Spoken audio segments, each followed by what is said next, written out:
તો આજનો આપણો ટોપિક છે લઘુ બીજાણુ જનન અને સાથે સાથે આપણે જોવાની છે માહિતી પરાગરજ વિશે.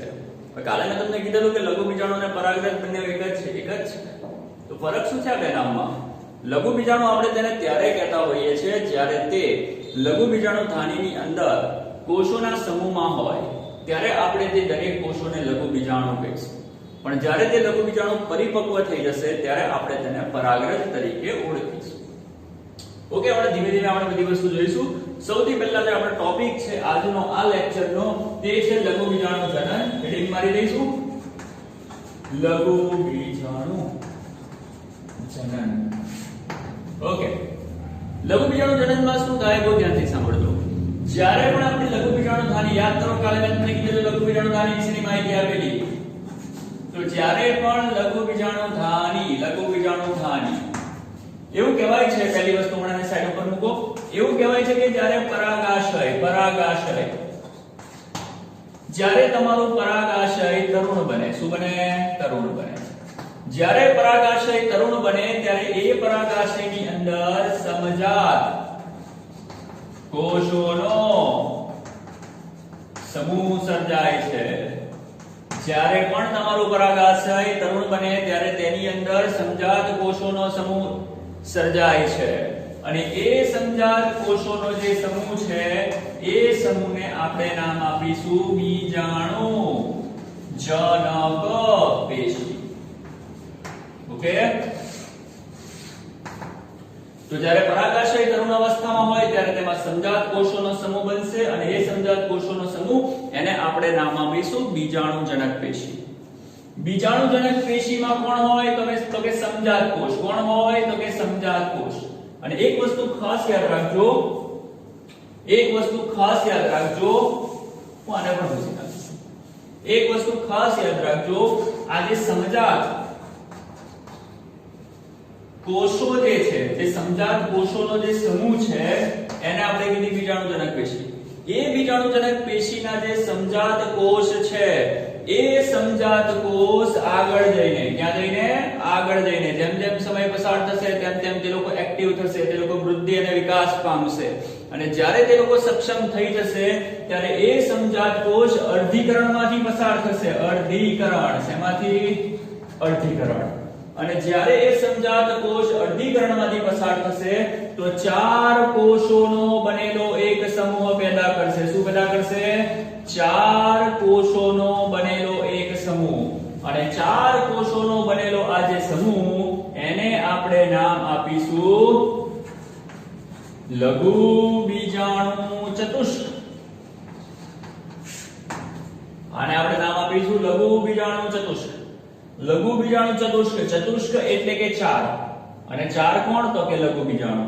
આ જેટલા પણ તમે અંદર ચારે ચાર ને જોઈ રહ્યા છો ને એ દરેક જણને તમે બોલી શકો લઘુ બીજાણુ. તો આ રીતે લઘુ બીજાણુની ઉત્પત્તિ થાય છે અને એ જે લઘુ બીજાણુ છે એ લઘુ બીજાણુ આગળ જઈને પરિપક્વ બનશે અને પરિપક્વ બનીને તે પરાગરજ તરીકે ઓળખાશે. આ બધી ક્રિયા ક્યાં થઈ રહી છે? પરાગાશય. પરાગાશયની અંદર પણ ક્યાં થઈ રહી છે? કાલે આપણે ભણી ગયા લઘુ બીજાણુ ધાનીમાં. તો પરાગાશયની લઘુ બીજાણુ ધાનીમાં આ બધી ક્રિયાઓ થતી હોય છે. ફરીથી ધ્યાનથી જોઈ લેજો.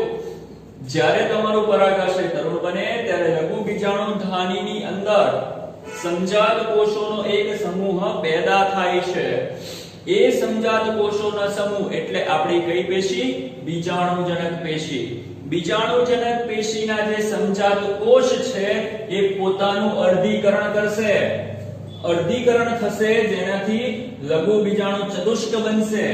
એ લઘુ બીજાણુ ચતુષ્કના દરેક કોષ લઘુ બીજાણુ તરીકે ઓળખાય છે, જે આગળ જઈને પરિપક્વ થશે અને પરાગરજ બની જશે. ટૂંકમાં લઘુ બીજાણુ એની ઉત્પત્તિ કરવા માટે જવાબદાર કોણ છે? સમજાત કોષ. સમજાત કોષ એ કોની પાસે છે? તો કે બીજાણુ જનક પેશી પાસે. તો બીજાણુ જનક પેશી પાસેના આ જે સમજાત કોષ છે તેને આપણે લઘુ બીજાણુ માતૃકોષ તરીકે ઓળખી શકીએ. શેના તરીકે ઓળખી શકીએ? લઘુ બીજાણુ માતૃકોષ તરીકે. અથવા તો તેને જ આપણે માતૃકોષ પણ કહી શકીએ. ઘણી વખત લઘુ બીજાણુ ચતુષ્ક એની માટે શબ્દ વાપરાય છે પરાગ ચતુષ્ક. તો તમે એને પરાગ ચતુષ્ક પણ કહી શકો. તો સમજાત કોષ એને લઘુ બીજાણુ માતૃકોષ પણ કહેવાય, પરાગ માતૃકોષ પણ કહેવાય, કારણ કે તેમાંથી જ લઘુ બીજાણુ પેદા થાય છે. અને આ જે ચતુષ્ક છે તેને પરાગ ચતુષ્ક પણ કહેવાય. અને એ જે કોષ છે તે લઘુ બીજાણુથી આગળ જઈને પરિપક્વ થશે અને પરાગરજ બનશે. જ્યારે એવું લાગશે પરાગાશયને કે હવે પરાગરજ પરિપક્વ થઈ ગઈ છે, તો જેવું એને ખબર પડશે કે પરાગરજ પરિપક્વ અને તૈયાર થઈ ગઈ છે, એટલે તમારું આ જે પરાગાશય છે તે સુકાવા લાગશે, શુષ્ક બનશે. અને જેવું પરાગાશય શુષ્ક બનશે એટલે થશે શું? જો પરાગાશય તમારું સૂકું બન્યું, જો પરાગાશય તમારું સૂકું બનશે, શુષ્ક બનશે, જો પરાગાશય તમારું શુષ્ક બનશે, તો ધીમે ધીમે તેની જે બાહ્ય સપાટી છે ત્યાં તિરાડો પડશે. યાદ કરો કાલે લઘુ બીજાણુ થાની એની જે રચના ભણાવતો હતો તો તેની અંદર મેં તમને વાત કરેલી. શું વાત કરેલી? લઘુ બીજાણુ થાનીના 4 સ્તર, એમાંનું જે સૌથી અંદરનું સ્તર પોષક સ્તર, પછી મધ્ય સ્તર, પછી સ્ફોટી સ્તર આવતું હતું અને સૌથી બહારથી સ્તર આવતું હતું. તો એ જ વાત અહીંયા કરવાની છે કે જ્યારે પણ પરાગરજ તૈયાર થઈ ગઈ એટલે પરાગાશય એની જે લઘુ બીજાણુ થાની છે એના જે બહારના સ્તરો છે તે ફાટવા લાગશે, એમાં તિરાડો પડશે. અને જ્યારે તે ફાટશે તો બધી પરાગરજ મુક્ત થશે અને ફેલાઈ જશે. અને પરાગરજ એકવાર મુક્ત થઈ ગઈ ત્યારબાદ તેનો ફેલાવો પણ કરવો પડે ને. એને કરવા માટે, ફેલાવો કરવા માટે આપણે જુદા જુદા પરિબળો ભણવાના છે, જેને આપણે પરાગનયન કહીશું. ઓકે, એની ચર્ચા આપણે જો એક સ્ટેપ પછી કરવાની છે. ટૂંકમાં એટલી વસ્તુ તો ખબર પડી ગઈ ને કે પરાગરજ કેવી રીતે ઉત્પન્ન થાય.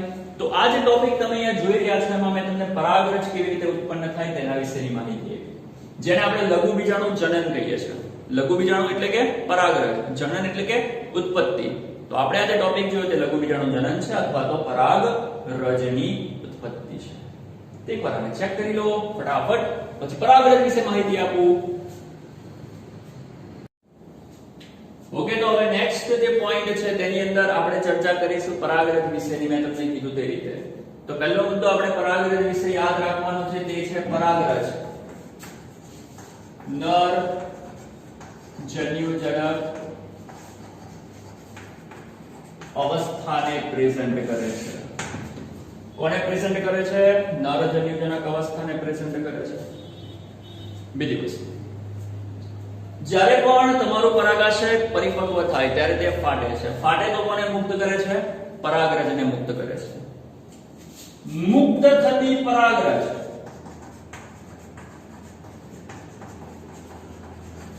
બે સ્વરૂપમાં હોઈ શકે, કાં તો એ દ્વિકીય હોઈ શકે,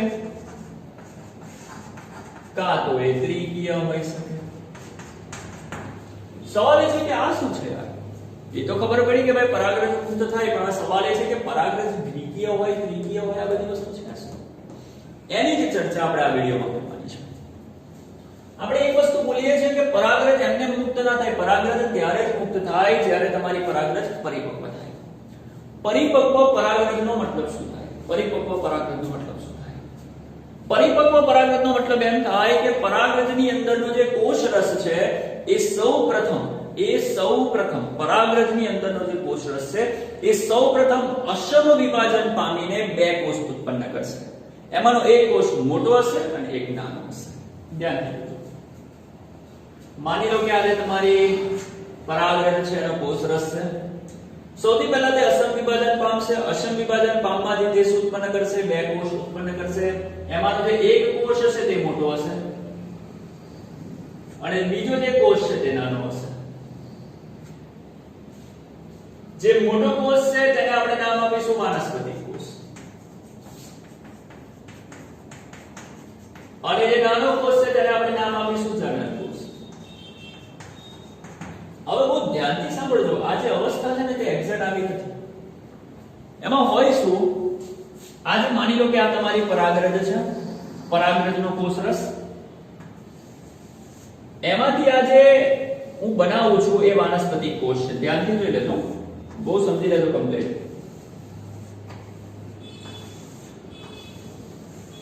આ વાનસ્પતિક કોષ છે અને વાનસ્પતિક કોષનું આ કોષ કેન્દ્ર છે.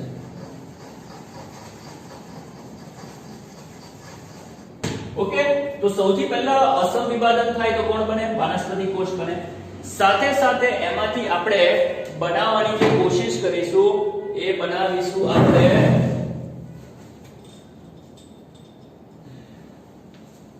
ઓકે, સાથે સાથે આપણે બનાવવાનો છે કોણ? તો કે જનન કોષ. તો જનન કોષ ધ્યાનથી સાંભળજો. જનન કોષ અહીંયા બનશે.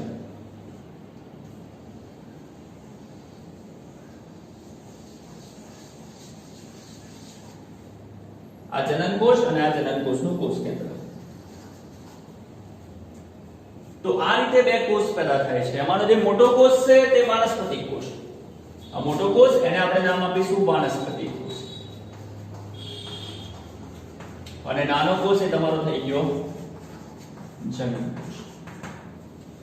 તો પરાગરજની અંદર અસમ વિભાજનથી આ રીતે રચના બને છે. મોટો કોષ વાનસ્પતિક કોષ અને નાનો કોષ જનન કોષ. પણ સરળતા ખાતર આપણે આવી રીતે બતાવીએ છીએ અલગ અલગ વાનસ્પતિક અને જનન. અને હકીકત એ છે કે આપણો આ જે જનન કોષ છે તે વાનસ્પતિક કોષના કોષરસમાં તરતો હોય. આ જે જનન કોષ એ વાનસ્પતિક કોષના કોષરસમાં તરતો હોય. અને આ જે રચના છે તેને આપણે દ્વિકોષીય અવસ્થા નથી કહેતા, એને આપણે દ્વિકીય અવસ્થા કહીએ છીએ. આ જે અવસ્થા છે એને આપણે કેવી અવસ્થા કહીશું? દ્વિકીય અવસ્થા. તો જ્યારે તમારી પરાગરજ પરિપક્વ થાય તો પરાગરજની અંદર કોષરસ એનું અસમ વિભાજન થઈને બે કોષ અસ્તિત્વમાં આવે. મોટો કોષ વાનસ્પતિક, નાનો કોષ જનન કોષ. એ બંને કોષોના કોષ કેન્દ્ર બે કોષ કેન્દ્ર છે, માટે આપણે તેને નામ આપ્યું છે દ્વિકીય અવસ્થા. કઈ અવસ્થા? દ્વિકીય અવસ્થા. અને જ્યારે આવી દ્વિકીય અવસ્થા બને એટલે પરાગરજ પરિપક્વ બની ગઈ કહેવાય. અને એ પરાગરજ પરાગાશયનું સ્ફોટન થતા મુક્ત થાય છે. એટલે મેં લખ્યું કે મુક્ત થતી પરાગરજ કેવી હોય છે? કે દ્વિકીય હોય છે. તો દ્વિકીય આને કારણે છે ને દ્વિકીય. અને એવું કહેવાય છે કે 60% ની આસપાસ જે આવૃત બીજધારી વનસ્પતિઓ છે એમાં પરાગરજ દ્વિકીય અવસ્થામાં જ મુક્ત થાય છે. 60% ની આસપાસ આવૃત બીજધારી જેવી વનસ્પતિઓમાં જે મુક્ત થતી પરાગરજ દ્વિકીય હોય છે. દ્વિકીય એટલે કે અવસ્થામાં. અને બાકીની 40% ની આસપાસ જે વનસ્પતિઓ છે એની અંદર એવું જોવા મળ્યું છે કે પરાગરજ ત્રિકીય હોય છે. હવે ત્રિકીય એટલે શું? તો કે ત્રિકીય કોઈ નવું નથી. પરાગરજનું જે આ સ્વરૂપ છે ને એ પરાગરજની આ સ્વરૂપની પછીનું સ્વરૂપ. એમાં થાય શું? એની અંદર વાનસ્પતિક કોષ તો એઝ ઇટ ઇઝ જ રહેશે. એમાં વાનસ્પતિક કોષ એ તો એઝ ઇટ ઇઝ જ રહેશે. વાનસ્પતિક કોષ એ તો એઝ ઇટ ઇઝ જ રહેશે. પણ આ જે જનન કોષ છે તે આગળ જઈને ઓર ડિવાઈડ થાય છે. જનન કોષ આગળ જઈને ઓર ડિવાઈડ થાય છે. અને ડિવાઈડ થઈને બે નર જન્યુઓ ઉત્પન્ન કરે છે. શું ઉત્પન્ન કરે છે? બે નર જન્યુઓ ઉત્પન્ન કરે છે. તો જનન કોષ ઓર ડિવાઈડ થશે અને માની લો કે આ બે નરજન્યુ ઉત્પન્ન કરે છે. તો હવે તમારો આ જે મેઇન કોષરસ છે તેમાં 3 કોષ કેન્દ્ર થઈ ગયા કે ના થઈ ગયા? અને 3 કોષ કેન્દ્ર વાળી આ જે રચના છે તેને આપણે ત્રિકીય અવસ્થા કહીશું. કઈ અવસ્થા કહીશું? ત્રિકીય અવસ્થા કહીશું. તો દરેકને ક્લિયર થઈ ગયું? મુક્ત થતી પરાગરજ બે સ્વરૂપમાં હોઈ શકે, દ્વિકીય સ્વરૂપ કાં તો ત્રિકીય સ્વરૂપ. જો આ રીતે મુક્ત થાય તો દ્વિકીય અને આ રીતે મુક્ત થાય તો તે ત્રિકીય હોય. અને આ જે બે કોષ છે એ બંને કોષને આપણે નામ આપીશું નરજન્યુઓ. શું કહીશું? નરજન્યુઓ. આ બંને નરજન્યુઓ કહેવાશે. અને એ જ નરજન્યુઓ આગળ જઈને અંડકોષમાં જશે, અંડકમાં જશે અને અંડકમાં જઈને એક નરજન્યુ જોડાશે અંડકોષ સાથે અને બીજો નરજન્યુ જોડાશે અંડકની અંદર આવેલા દ્વિકીય કોષ કેન્દ્ર સાથે, જેને આપણે બેવડું ફલન પણ કહીશું. તો દરેકને આટલી વસ્તુ ક્લિયર થઈ ગઈ. નરજન્યુજનક પરાગરજ એટલે શું? તો કે નરજન્યુજનક અવસ્થાને પ્રેઝન્ટ કરતી રચના. પરાગરજ જ્યારે પણ મુક્ત થાય તો બે સ્વરૂપમાં હોઈ શકે, દ્વિકીય અને ત્રિકીય. દ્વિકીય એટલે શું? ત્રિકીય એટલે શું? દરેકને ક્લિયર થઈ ગઈ. પરાગરજ જ્યારે પણ પરિપક્વ બને ત્યારે એનો જે કોષરસ છે તે અસમ વિભાજનને પ્રાપ્ત કરે છે. અસમ વિભાજન થતા તેમાંથી એક મોટો કોષ વાનસ્પતિક, બીજો કોષ જનન કોષ. બે કોષોની આ જે અવસ્થા છે તેને દ્વિકીય અવસ્થા આપણે કહીશું. અને ઘણી 60% આસપાસ ટૂંકમાં ઘણી બધી વનસ્પતિ એવી છે કે જેની અંદર પરાગરજ જ્યારે મુક્ત થાય ત્યારે આપણે દ્વિકીય સ્વરૂપમાં હોય. એના સિવાયની જે વનસ્પતિઓ છે એની અંદર એવું જોવા મળ્યું છે કે પરાગરજ ત્રિકીય હોય. ત્રિકીય કેમ પેદા થાય? તો કે વનસ્પતિ કોષ તો એઝ ઇટ ઇઝ જ રહેશે, પણ આ જે જનન કોષ છે તેનું ડિવાઇડેશન થઈને બે નરજન્યુઓ બનશે. ટૂંકમાં 3 કોષ કેન્દ્રવાળી અવસ્થા એટલે ત્રિકીય અવસ્થા કહેવાય કે ના કહેવાય? તો બાકીની જે 40% ની આસપાસ વનસ્પતિ જે રહી ગઈ તેની અંદર પરાગરજ કયા અવસ્થામાં મુક્ત થાય છે? ત્રિકીય. એકવાર આને નોટ કરો તો કરી લો. આ તમારી પરાગરજ વિશેની માહિતી હતી, ચેક કરી લો.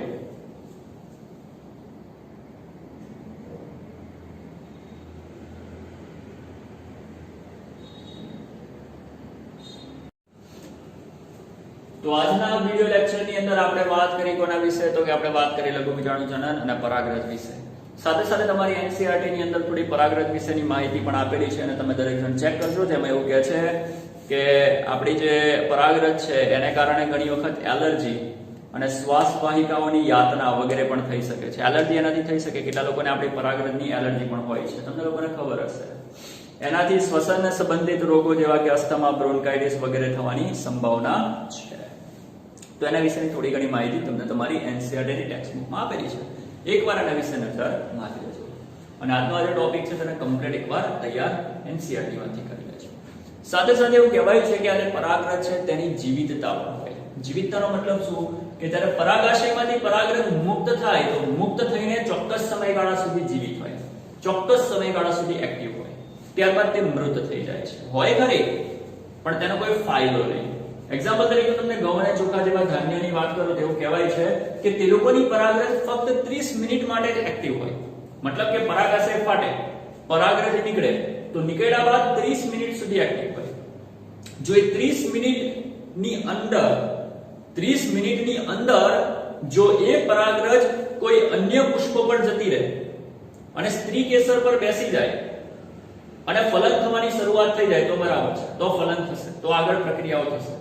પણ જો 30 મિનિટ સુધી તમારી એ પરાગરજ એને અન્ય પુષ્પ પર બેસવાનો મોકો જ ના મળે અને 30 મિનિટ પછી જો તમે એને અન્ય પુષ્પ પર બેસાડશો તો તેનો કોઈ ફાયદો નથી.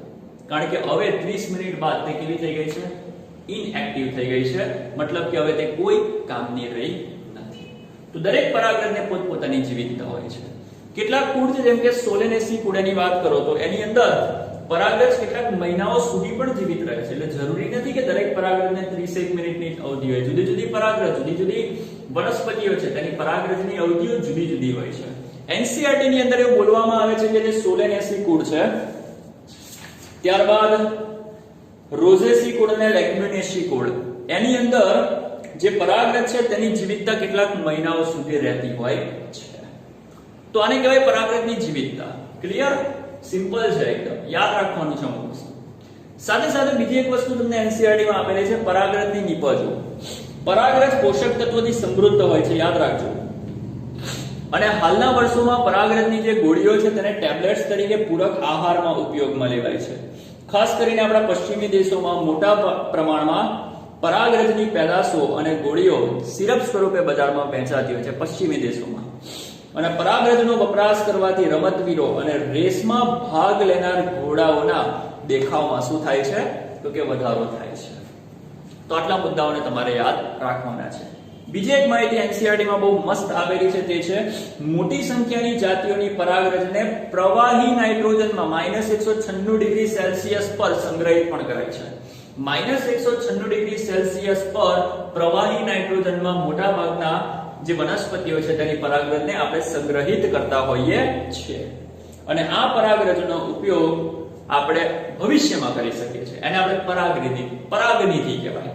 જો એક વસ્તુ યાદ રાખજો, ભવિષ્યમાં કોઈ વસ્તુનો ઉપયોગ કરવા માટે આપણે જ્યારે પણ તેને સંગ્રહ કરીશું તો તેની માટે જનરલી આપણે નિધિ શબ્દ એડ કરતા હોઈએ છીએ. જેમ કે ભવિષ્યમાં બીજનો ઉપયોગ કરવાનો છે અને આજે આપણે બીજનો સંગ્રહ કરીએ છીએ, બીજનો સંગ્રહ કરીશું તો બીજ નિધિ. એવી જ રીતે આપણે કોનો સંગ્રહ કરીએ છીએ? અહીંયા પરાગરજનો, તેને આપણે પરાગનિધિ કહીશું. જનીનોનો સંગ્રહ કરો તો તેને જનીન નિધિ પણ કહી શકાય. તો આટલી વસ્તુ ટૂંકમાં દરેકને ક્લિયર છે. પરાગરજ શું છે? પરાગરજ કોનામાંથી ઉત્પન્ન છે? તો કે પરાગાશય. પરાગાશય એ કોનો હિસ્સો છે? તો કે પુંકેસરનો. તો આજે આપણે પુંકેસર શું છે, ટૂંકમાં અહીંયા સુધીના જે લેક્ચર છે એની અંદર આપણે પુંકેસરની માહિતી આખી ક્લિયર કરી.